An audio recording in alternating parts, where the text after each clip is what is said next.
அனைவருக்கும் வணக்கம். தெய்வீக பலன்கள் சேனல் சார்பாக தங்களை அன்புடன் வரவேற்கிறோம். இன்று நம் காணொளியில் காண விரும்புவது, நம்முடைய வீட்டு அன்பான குழந்தைகள் நோய் நொடிகள் தீர வீட்டில் கார்த்திகை விரதம் அன்று விரதம் இருக்கும் முறைகளை பற்றி இந்த காணொளியில் பார்க்கலாம். வாருங்கள் காணொளிக்கு செல்லலாம். மறக்காமல் ஒரு சப்ஸ்கிரைப் செய்யவும். பிரம்ம முகூர்த்த நேரமான அதிகாலை 4 மணி முதல் 6 மணி உள்ள நேரத்தில் பெண்களோ அல்லது ஆண்களோ யாரேனும் ஒருவர் எழுந்து சுத்தபத்தமாக குளித்து முடித்துவிட்டு, நம் குழந்தைக்காகவே என்றால் கணவன் மனைவி இருவரும் இவ்வாறு செய்வது இன்னும் கூடுதல் சிறப்பு. அதிகாலையில் எழுந்து சுத்தபத்தமாக குளித்து முடித்துவிட்டு பரம்பொருள் கணபதிக்கு மஞ்சள் பிள்ளையார் பிடித்து அருகம்புல் சாத்தி, விநாயகப் பெருமானை, இந்த முருகப்பெருமானுக்குரிய கார்த்திகை விரதம் என் வீட்டு குழந்தை நோய்வாய்ப்பட்டிருக்கிறது, ஆகையினால் இந்த விரதத்தை இருக்க போகிறேன். முதன்மையான முக்கண் கணபதி கொண்ட நீங்கள்தான் அந்த விரதத்தை சிறப்பாக முடித்து கொள்ள வேண்டுமென கணபதியிடம் முதலில் நீங்கள் வேண்டிக்கொண்டு, அதன் பிறகு முருகப்பெருமான் அருளை வேண்டி ஒவ்வொரு மாதம் வரும் கிருத்திகை நட்சத்திர விரதம் இருப்பது வழக்கம். இவ்விரதத்தை முறையாக கடைபிடிப்பதன் மூலம் தீராத நோய் நொடிகள் நீங்கி ஆரோக்கியமாக நீண்ட ஆயுள் மற்றும் சகல சௌபாக்கியங்களும் கிடைக்கும் என்பது ஆன்மீக நம்பிக்கையாகும். கிருத்திகை என்று அதிகாலையில் எழுந்து நீராடி தூய ஆடை அணிய வேண்டும். வீட்டின் பூஜை அறையை சுத்தம் செய்து முருகப்பெருமானுடைய திருவுருவ படத்திற்கு தீபமேற்றி வழிபடுவது சிறப்பம்சம். முருகனுக்கு பிடித்தமான பழங்கள், நெய்வேத்தியங்கள் படைக்க வேண்டும்.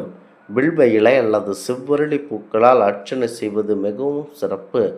அன்பான நாள், அதாவது அன்றைய நாள் முழுவதும் முழுமையான உணவை தவிர்த்து உண்ணா நோன்பு இருக்க வேண்டும்.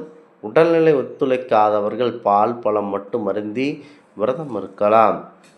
முருகனின் காயத்ரி மந்திரம், ஸ்கந்த சஷ்டி கவசம் அல்லது நோய் தீர்க்கும் திருப்புகழ் பாடல்களை மனமுருக பாராயணம் செய்ய வேண்டும். மாலையில் அருகில் உள்ள முருகனுடைய கோவிலுக்கு சென்று தரிசனம் செய்துவிட்டு எளிமையான உணவை உட்கொண்டு விரதத்தை நிறைவு செய்ய வேண்டும். மாதந்தோறும் வரும் கிருத்திகை நட்சத்திரத்தில் விரதம் இருப்பது வழக்கம். இதில் தமிழ் மாதமான ஆடி கிருத்திகை மிகவும் சக்தி வாய்ந்த நாளாக இருக்கிறது. இந்த விரதத்தை மேற்கொள்வதனால் ஜாதகத்தில் உள்ள செவ்வாய் தோஷங்கள் விலகும், கடன் தொல்லைகள் அகலும் மற்றும் உடல் சார்ந்த விஷயங்கள், வியாதிகள் குணமாகும். முருகனுக்கு உகந்த இந்த விரதத்தை கார்த்திகை மாதத்தில் தொடங்கி தொடர்ந்து 6 மாதங்கள் கடைபிடித்து தைக்கிட்டையில் நிறைவு செய்வது ஒரு சிறந்த முறையாகும். முக்கியமாக இந்த கார்த்திகை விரதத்தை அனுஷ்டிப்பவர்களுக்கு அனைத்தும் நல்லபடியாக நடைபெறும் என்பது நம்பிக்கையாகும். முக்கியமாக இந்த முருகப்பெருமானுக்குரிய முக்கியமான இந்த விரதத்தை இருப்பவர்களுக்கு நோய் நொடிகள் இன்றி அழகான முகத்தோட்டத்துடன் வெற்றி வாய்ப்புடன் வாழ்வார்கள் என்பது ஐதீகமாகும். ஆடி மாதம் அம்மனுக்குரிய மாதமாக இருந்தாலும் அந்த மாதத்தில் ஒரு நாளை தன் மகனுக்காக அம்பாள் ஒதுக்கி வைத்துள்ளார். முக்கியமாக இந்த ஆடி மாதம் எவ்வளவு சிறப்புமிக்க நாளோ அதற்கு இணையானதுதான் இந்த கார்த்திகை மாத விரதமாகும். ஒவ்வொரு மந்திரத்திற்கும் ஒரு சக்தி உண்டு. வேதங்கள் சொல்லப்பட்டுள்ள மந்திரங்களில் ஒவ்வொன்றும் எழுத்திற்கும் கூட பொருளும் மகத்துவம் உண்டு. இந்த மந்திரங்கள் தூய மனதுடன் அசைக்க முடியாத நம்பிக்கை மற்றும் முழுமையான பக்தியுடன் சொல்லி வந்தால் நிச்சயம் அதற்குரிய முழு பலனையும் பெற முடியும். இந்த மந்திரங்கள் தீராத நோய்களை கூட தீர்த்து வைக்கும் ஆற்றல் படைத்தவையாகும். இதனை முருகப்பெருமானை நினைத்து இந்த மந்திரங்களை சொல்வதனால் அனைத்தும் உங்களுக்கு நல்லபடியாக நடைபெறும். நோய் வந்தால் டாக்டரிடம் தானே செல்ல வேண்டும், மந்திரம் சொன்னால் எப்படி குணமாகும் என்ற கேள்வி எழும் என பலருக்கும் மனதில் தோன்றலாம். நோய் வருவதற்கு அறிவியல் ரீதியாக எத்தனையோ காரணங்கள் சொல்லப்படுகின்றன. ஆனால் நாள், கிழமை, திதி ஆகியவற்றிற்கும் நோய் வருவதற்கும் நெருங்கிய தொடர்பு இருப்பதாக நம்முடைய சாஸ்திர முறைகள் சொல்லுகின்றன. நோய்க்கு மருந்து சாப்பிட துவங்குவது, சிகிச்சை பெறுவதற்கும் கூட சில குறிப்பிட்ட நாட்கள் உகந்தவை என சொல்லப்படுவதும் இந்த காரணத்தினால்தான்.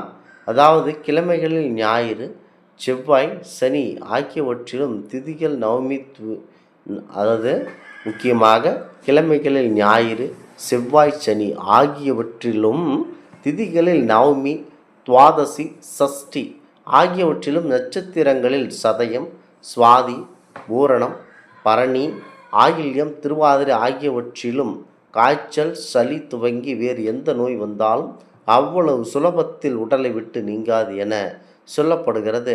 இதனால் உடல் ரீதியான கஷ்டம், மன கஷ்டம், பண விரயம், மருத்துவ செலவுகள் என பல கஷ்டங்கள் ஏற்படும் என சொல்லப்படுகிறது. இப்படி வருகின்ற நோய்கள் விரைவில் குணமாவதற்கு சில எளிய மந்திரம் இருக்கின்றன.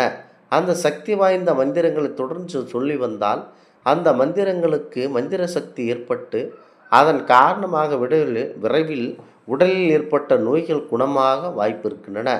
சுக்குக்கு மிஞ்சிய மருந்தும் இல்லை, சுப்பிரமணிய பெருமானுக்கு மிஞ்சிய தெய்வம் இல்லை என்பார்கள். நோய்க்கு விரைவில் குணமாக வேண்டுபவர்கள் முருகனுக்குரிய திருப்புகழ் பதிகம், மந்திரம் ஆகியவற்றை தொடர்ந்து சொல்லி வரலாம். அதேபோல வராகி அம்மனுக்குரிய மந்திரத்தையும் தினமும் சொல்லி வந்தால் நல்ல பலன் கிடைக்கும். கார்த்திகை நட்சத்திரத்தன்று இந்த முருகப்பெருமானை மனதில் நினைத்து வேண்டிக் கொண்டாலும் உடனடியாக நோய்கள் தீர்க்கப்படும். முக்கியமாக அவர்களுக்கு பதில் குடும்பத்தினரோ உறவினர்களோ அமர்ந்து இந்த மந்திரங்களை சொல்லி வழிபடலாம். இருமலுக்கு ரோகம் முயலகன் வராத மெருகுண நாசி விடமே. இந்த மாதிரியான ஏகற்ற சொல்லப்படைகள் இருக்கின்றன. முருகப்பெருமானுக்குரிய மந்திரமாக ஓம் சுப்பிரமணியாய மகாதேவி புத்ரா சுவாமி வராஹ்வா ஸ்வாகா எனும் மந்திரத்தை முக்கியமாக சொல்லி வழிபட்டீர்கள் என்றால் உங்களுக்கு தீராத நோய்கள் எதுவாக இருந்தாலும் உடனடியாக தீர்த்து வைக்கப்படுகிறது.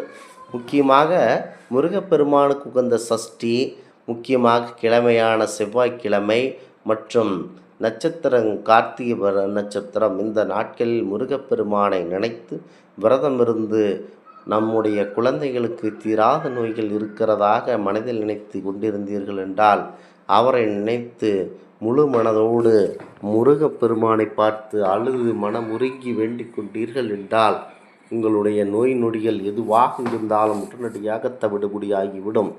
இந்த ஆன்மீக தகவல் உங்களுக்கு பிடித்து இருந்தால் தெய்வீக பலன்கள் சேனலை கண்டிப்பாக சப்ஸ்கிரைப் செய்து கொள்ளவும். மீண்டும் ஒரு நல்லதொரு காணொளியில் உங்களை சந்திக்கிறோம். நன்றி, வணக்கம்.